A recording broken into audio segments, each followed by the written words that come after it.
Baik, assalamualaikum warahmatullahi wabarakatuh. Jadi saya akan membahas mengenai soal yang saya berikan. Jadi saya hanya akan membahas yang versi A aja ya. Jadi yang nanti buat teman-teman yang belum ngerjain tugas ini, ya saya akan berikan lagi soal, tapi bukan versi A dan versi B, ya, tapi versi yang lain gitu ya. Jadi silakan teman-teman, saya masih berikan kesempatan untuk mengerjakan soal ini lagi dengan bentuk soal yang sama, ya, mengenai akuntansi persediaan. Oke, kita pahamin dulu dari yang pertama.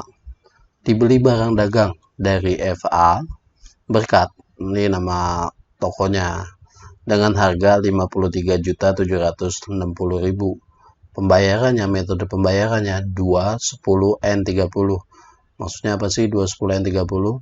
Itu maksudnya kita kan beli barang dagang berarti secara utang kepada FA Berkat ini.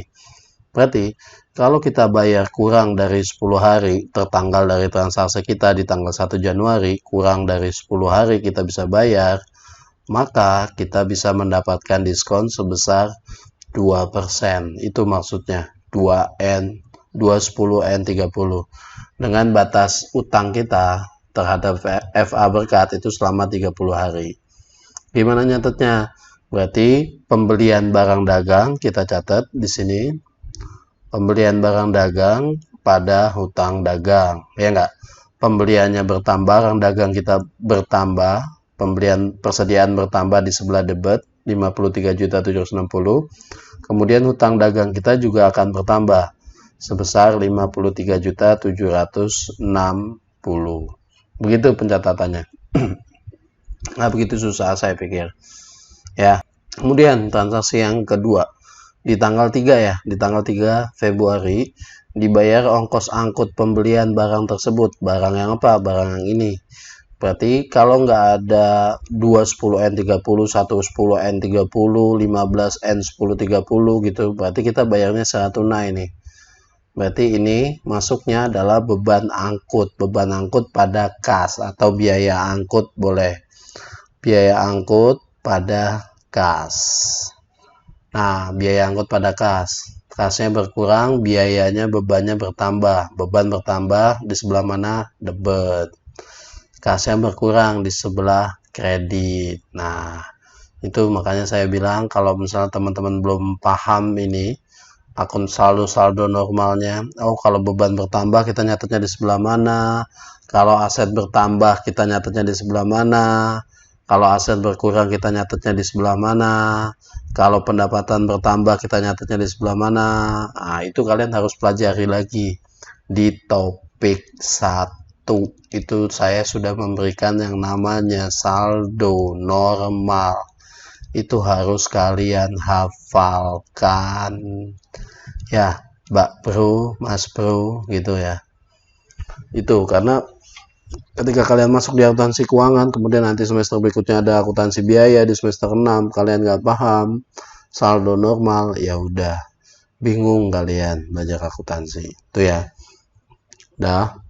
Kemudian yang ketiga, di tanggal 7 Januari dijual barang dagang pada toko Sinar. Berarti kalau dijual, kita menjual dong, penjualan barang dagang kepada toko Sinar sebesar berapa? 41.300.000. Ada syaratnya 110N30. Harga pokok barang kita karena akuntansi persediaan, karena ada harga pokok barangnya sebesar 30.250.000. Berarti piutang barang dagang, piutang dagang ya sebesar berapa? Harga jual kita 41.300.000. Kemudian piutangnya bertambah dong. Karena dapat piutangnya bertambah. Piutangnya siapa? Piutangnya toko Sinar. Piutang dagang ini bisa ditulis juga piutang dagang toko Sinar gitu. Kalian bisa tulis di situ piutang dagang toko Sinar 41.300.000. Kemudian penjualan bertambah di sebelah kredit. Nah, penjualan barang dagang sebesar 41.300.000. Dah, itu transaksi yang tanggal 7.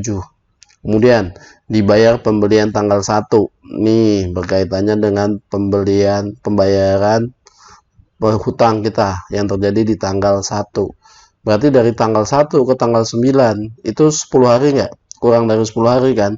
Berarti kita berhak mendapatkan diskon, berhak dapat diskon. Diskonnya berapa? Kan di situ ada. Diskonnya kurang dari 10 hari adalah 2%. Berarti kita berhak dapat diskon sebesar 2%. 2% dari berapa? 2% dari harga barang kita, harga beli barang kita 53.760.000. Berapa tuh? 2% dari 53.760.000. Ya. Maka di sini berarti di transaksi yang tanggal 9 kita bayar utang dong. Utang kita yang tadinya di mana utang? Di sebelah kredit. Utang kita yang tadinya di sebelah kredit berarti sekarang ada di sebelah debit, harus berkurang. Kemudian karena kita dapat potongan tadi 2% dari 53.760 adalah, ini saya pakai ribuan ya. Ya, ini pakai ribuan berarti 2% dari 53.760 adalah 1.075.000,20. Kalau kalian ada koma-komaan kayak gini, kalian pakai aja 2 angka di belakang koma ya. Berarti kita bayarnya nggak harus 53.760, tapi kita cuman bayar 53.760.000 dikurangi potongan kita. Kita bayarnya dalam ribuannya 52.684,80. Kas kita berkurang. Kas berkurang di sebelah mana? Karena kita bayar utang kan, berarti kas kita berkurang. Kas berkurang di sebelah kredit. Kemudian yang di tanggal 11, karena rusak barang yang dijual tanggal. Nah, ini kita kan jual barang di tanggal 7. Ya, ternyata rusak, dikembalikan. Harga pokok barang yang diterima kembali itu 1.750. Harga jualnya 2.380. Berarti kita melakukan yang namanya retur. Ada retur potongan penjualan. Retur itu ada di sebelah debit. Retur bertambah karena dia akan mengurangi pendapatan, ngurangin penjualan nantinya. Kemudian tadinya kan di tanggal 7 ini muncul piutang dagang toko sinar. Nah sekarang di tanggal 11 toko sinar ini balikin barang yang udah dia beli. Berarti logikanya piutangnya dia juga harus berkurang. Piutang tadinya dicatat di sebelah debit, sekarang piutang dicatat di sebelah kredit. Karena berkurang dong harusnya piutang dagang kita. Yang dikurangi jangan dari harga pokoknya, tapi dari harga jualnya. Berapa barang kita yang rusak itu dengan harga jual yang ada? Berarti 2.380. Berarti piutangnya si toko sinar akan berkurang sebesar 2.380. Nah, kemudian lanjut ke soal yang terakhir, tanggal 13 bulan 2. Diterima pembayaran harga barang yang dijual di tanggal 7. Kita jual barang di tanggal 7, ternyata toko sinar ini bayar di tanggal 13. 7 sampai 13 kurang dari 10 hari kan di sini. Di sini dia dapat diskon kalau bayar, dapat diskon 1% kalau dia bayar kurang dari 10 hari. Berarti dia dapat diskon nih di tanggal 13 kalau dia bayar, dia dapat diskon sebesar 1%. Gitu dong. Nah, gimana nyatetnya nih yang buat transaksi di tanggal 13? Pertama berarti kan saya bikin buku besarnya si piutang toko sinar, ya. Toko sinar ini di tanggal 7, ya enggak? Di tanggal 7 bulan 2. Ini kan debit kredit. Di tanggal 7 bulan 2 dia piutang sebesar 41.300, ya kan? 41.300 nih di tanggal 7 bulan 2.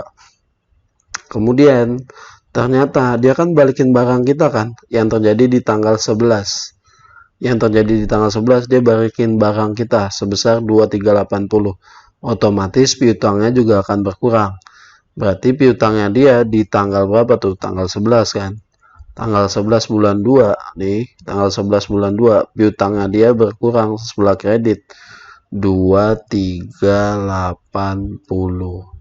Sehingga piutangnya dia bukan lagi 41.300 tapi berkurang dari retur barangnya dia, ya enggak?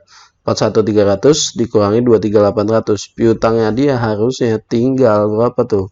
38.920. 38.920. Nah, di tanggal 13 ini dia bayar semuanya. Berarti piutang yang tadinya didebet, ini kan didebet berarti kan?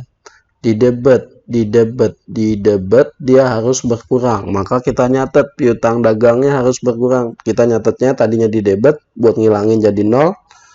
Berarti kita harus nyatet di sebelah kredit 38.920. Piutang dibayar itu, kalau piutang dibayar kita harus nyatet di sebelah kredit 38.920. Nah, tapi yang kedua, dia dapat potongan, ya nggak? Dapat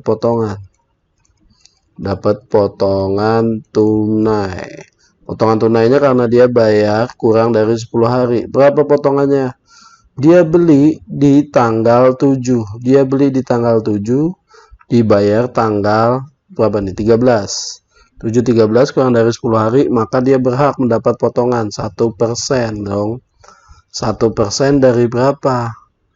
1% dari piutangnya dia yang sebesar 38.920. Dihitung dapatlah angka 1% dari 38.920 dapat angka 389,20. Berarti si toko sinar ini mendapatkan potongan tunai penjualan, sebesar 389,20. Sehingga piutang dagangnya 38.920 dikurangi potongan tunai penjualannya 389,20, maka dia bayar kas ke kita bukan lagi 38.920 tapi 38.530,80. Itu pencatatan transaksinya yang nomor A. Kalau kalian udah nyampe sini, kalian nilainya 60. Ini nyampe sini, nilainya 60. Kemudian sekarang masuk ke laporan. Oke, nah sekarang di laporan rugi laba nggak? Tadi kita udah penjualannya itu kan dari sini 41.300. Kemudian ternyata penjualan yang kita lakukan ada retur yang terjadi di tanggal mana itu retur? Ya, di tanggal 11 nih retur. Berarti barangnya kan yang kita jual kita dibalikin lagi kan sama pembeli kita, maka dia akan mengurangi penjualan yang telah kita lakukan sebesar 2380.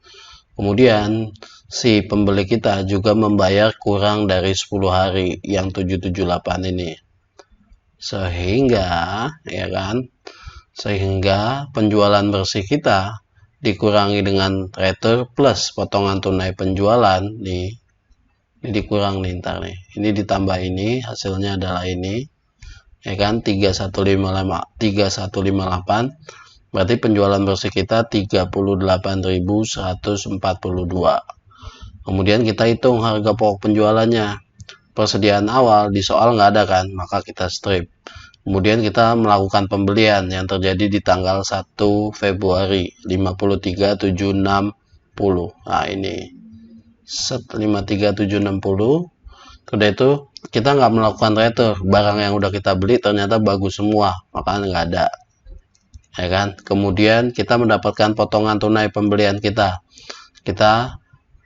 membayar kurang dari 10 hari. Nah ini nih dapat potongan 2% dari yang kita beli 53760. Berarti kita taruh sini, ya enggak, 1.075.000 potongan tunai pembelian, sehingga pembelian bersih kita 52.000. 53 dikurangi 1075, 52.685. Kemudian ditambah dengan biaya angkut. Ada biaya angkut di sini, ya enggak, biaya angkut yang terjadi di tanggal 3 Februari. Sehingga harga pokok penjualan kita 53.945. Nah, penjualan bersih 38.000 dikurangi 53.945, maka kita mengalami kerugian sebesar 15.803. Begitulah kira-kira laporan rugi laba. Nah, ini untuk UTS, ini akan keluar satu. Kemudian apalagi yang bakalan keluar? Rekonsiliasi bank. Ini UTS satu, itu tentang akuntansi persediaan, kurang lebih soalnya mirip kayak ini. Kemudian yang kedua adalah mengenai rekonsiliasi bank yang di topik 2. Nah, itu ya. Jadi kalian harap belajar dengan baik. Ada 2 topik ini yang akan saya keluarkan, dan seperti biasa versi soalnya beda. A, B, C, D. Kalian nanti mengerjakannya di sistem e-learning saya di X Learning 2 Gnomio ya, gnomio.com. Nah, itu kalian kerjain di situ. Kemudian kalian ambil dulu passwordnya, disimak. Kalian ambil dulu passwordnya, disimak. Sebelum kesini kalian ambil passwordnya, disimak. Jadi disimak seperti teman-teman kalian yang lainnya. Ambil dulu, kalian kunjungi dulu, simak. Nah, kemudian ambil di situ passwordnya. Baru kalian bisa masuk ke sistem saya. Waktunya berapa menit buat kerjain soal? Nah, karena ini take home, maka saya akan ngasih waktu lebih daripada yang biasanya, 2 jam 120 menit. Waktunya kapan? Waktunya sama seperti kita kuliah, berarti 15.45 sampai dengan 15, berarti berapa tuh? 15, 16, 17, 45. Itu persiapan sampai dengan UTS. Kurang lebihnya mohon maaf. Bila isabilah fastabikul khairat. Assalamualaikum warahmatullahi wabarakatuh.